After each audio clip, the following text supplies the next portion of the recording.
Bonjour à tous et bienvenue sur C17. Nous sommes arrêtés à la salle de l'Oratoire, rue Albert Ier, pour une exposition Les oubliés de l'histoire. Elles ont choisi de dire non.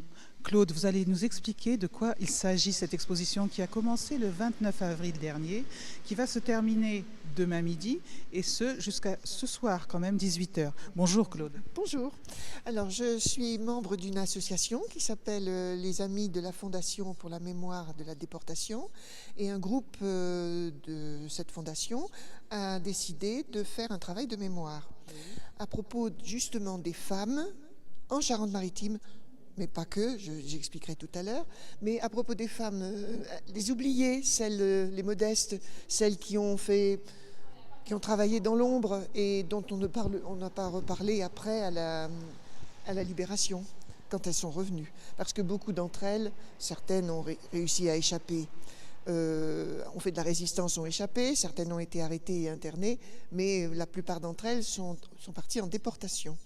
Alors comme Ravensbrück était le camp de concentration qui rassemblait les femmes, beaucoup se sont retrouvés à Ravensbrück. Donc il n'y a pas que la solution terminale contre les juifs, hein. Les résistantes ont été embarquées dans le même sort. Et une partie, on ne sait pas pour quelle raison, mais un convoi est parti à Auschwitz. Mais enfin, c'était de toute façon pour le même résultat. Vous avez dénombré une soixantaine de personnes là. 9 personnes en Charente-Maritime, oui, que nous avons sorties de l'ombre. Nous avons fait de grosses recherches aux archives départementales, dans des archives de Caen, les archives d'Auschwitz, tout ce qu'on a pu mettre la main dessus, en retenant toutes les Charentaises maritimes. Et ensuite, nous avons cherché à trouver des documents les concernant, photographies, actes de décès, de naissance, les retours, faire une petite biographie pour les sortir de l'oubli. Donc c'est un travail de mémoire. Voilà. Et on a commencé cette exposition, évidemment, en présentant le fait qu'il n'y a pas qu'en Charente-Maritime qu'on a résisté. On a résisté aussi au niveau de l'Europe. Nous avons donc trouvé au moins un exemple dans plusieurs pays, la Pologne, la Tchécoslovaquie, etc., la Lituanie, des femmes qui ont résisté, qui sont connues là-bas, dont nous avons fait un portrait. Et ensuite, nous nous sommes consacrés à divers problèmes. Certaines de ces résistantes n'ont pas été considérées comme résistantes, mais comme espionnes.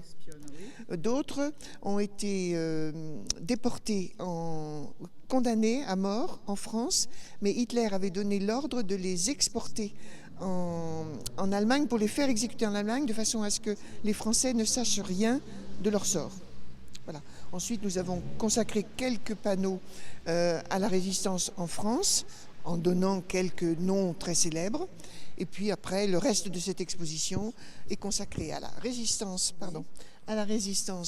en Charente-Maritime, les réseaux, enfin tout ce qui concernait la Charente-Maritime. Et ensuite, tous les restes de panneaux, ce qui donnait un portrait de ce que c'était que Ravensbrück et Auschwitz.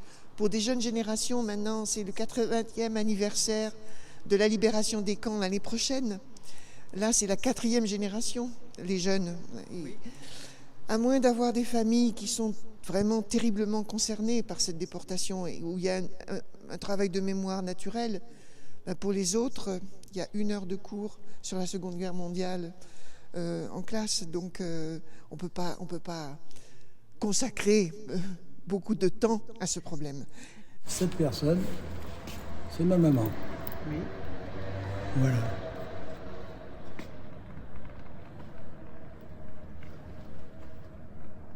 Qu'est-ce que vous pouvez dire sur votre maman?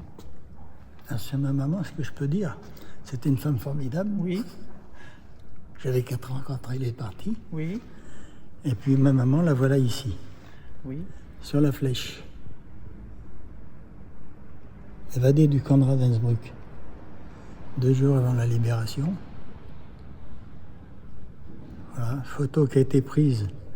Il s'était réfugié dans un château qui appartenait à SS, qui était occupé par des prisonniers de guerre français qui avaient réquisitionné le château.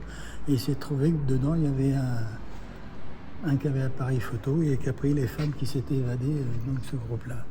Et donc ce bouquin, il paraît dans un livre qui est paru une vingtaine d'années après ou 30 ans même plutôt, qui s'appelle La Déportation, qui est introuvable maintenant. Et donc ma mère a découvert ça 30 ans après qu'elle était sur une photo là, ici. C'est très émouvant. Voilà, très émouvant.